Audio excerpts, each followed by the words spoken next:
Hello everyone, as usual let's start with English and with Nate.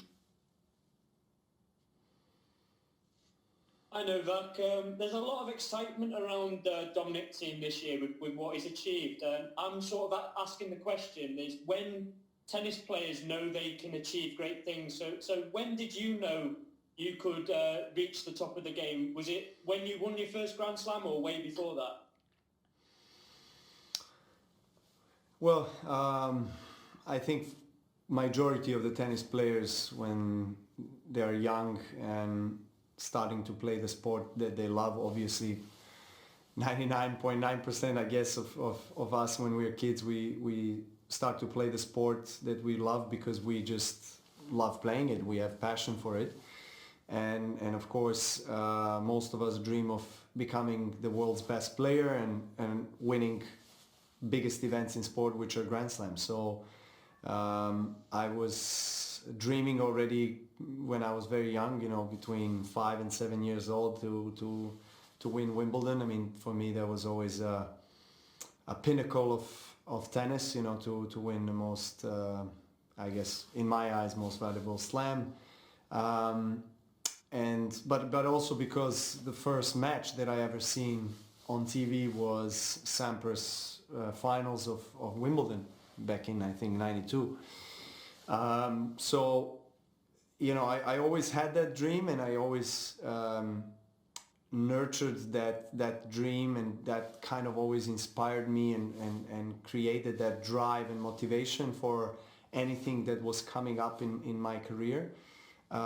So I must say that I always kind of believed that I can achieve it.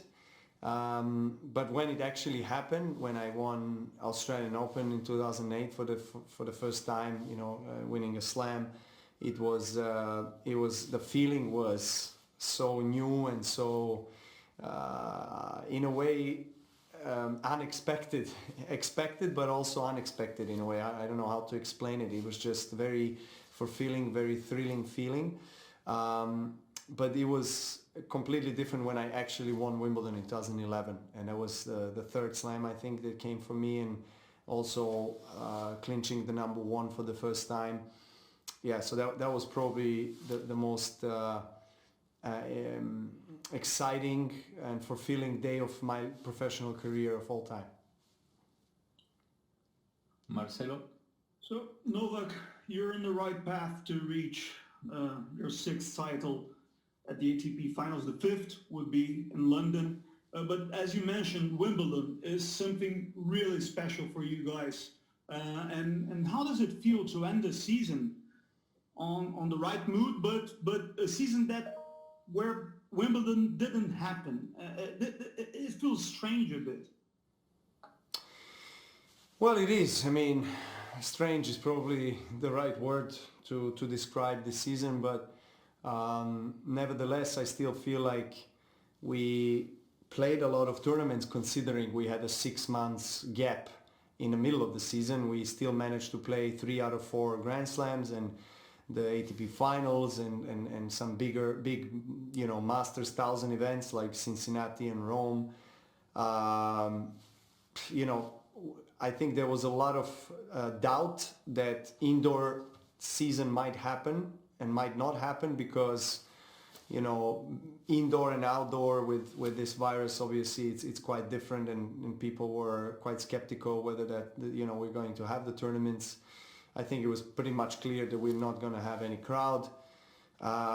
So it is strange, and hopefully this kind of feeling of walking into an empty stadium is just a very temporary feeling. If Australia happens, I'm hearing that we are going to have at least, I think, 50% of the capacity of the stadium. So I mean that's a lot, and I think even 10% would be huge for us at this stage. Just hearing the applause and hearing the fans and sensing their energy and their emotion and their kind of excitement for being there and cheering you on the court. That's something that I think we are all missing. Yes, I mean, Wimbledon was the only slam that wasn't played this year, but it was very difficult for them to organize an event that late in a year, on the grass that is very unique and very particular surface that requires a lot of maintenance.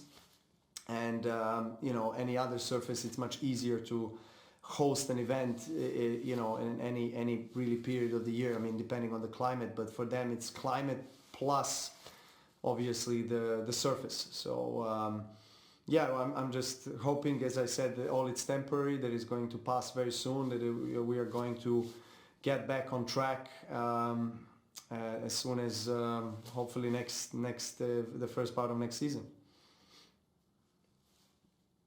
Ben? Novak, congratulations. I know you're somebody who has studied how other leagues are organized as you've been involved in player organizing efforts. And one thing that's happened in some of the big North American leagues like NFL and NBA is that they've developed domestic violence policies after incidents involving their athletes. And this is something that ATP does not currently have any version of in order to investigate such incidents. And there's been a couple different players who faced accusations of these sorts of things this year. I'm wondering if you think that this is something the ATP should do to develop a policy to be able to handle these sorts of incidents going forward.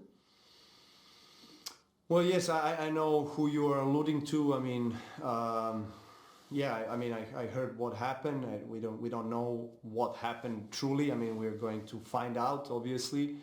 I've known Sasha for a very long time, since he was very young. I always had a great relationship with him. He's a very nice guy. I have a lot of respect for him, his family. I'm same age and same generation as his older brother, Misha. So I was sad to hear that, he's going, and to know that he's going through something like this. So, again, I don't know what happened. Of course, I mean, obviously I'm not supporting any kind of violence. So we will have to wait and see whether ATP should develop the kind of a policy. Yeah, I mean, why not? I mean, probably it should be there in place. But I guess it wasn't developed and it wasn't there because we just did not have the cases like this, I think, previously. I might be wrong, correct me, I mean, in the history of sport, but I have not heard that we had, maybe top players involved in such instances. So maybe that kind of case will in a way inspire ATP to do something like that. So yeah. Nicholas? Yeah, Novak, I was just wondering if you could have give us your thoughts on your upcoming match against Dominic, and maybe if you could refer to the match you played against him here last year. The kind of revenge for you, I guess. Well, I lost to him last year in the group stage. It was a thriller, 7-6 in the third set. I have lots of respect for Dominic, his game, but his work ethic. Nico, Masu, all his team, very nice people, and they're very dedicated and humble. And we every time we got to play, I think in the last 3-4 matches, it was some marathon thrilling encounters. 5-setter in the finals was Australian Open earlier this year. It's semi-finals, so I'm expecting a tough battle, no question about it. He's in a very good form. He loves to play in this surface. Obviously played the finals last year. He beat Roger and myself last year in the O2 Arena. So he's a Grand Slam champion. Obviously that's a huge boost for him. Got that kind of a pressure and expectation off his back. So I'm sure that allows him to kind of also swing freely on the court and play even better than he did before. If I manage to play as well as I did today and show up with a high quality of tennis, I think I have a good chance to win. I mean, I'm just hoping I can start off the match as well as I did today. Last two in English, Eleanor and then Rob.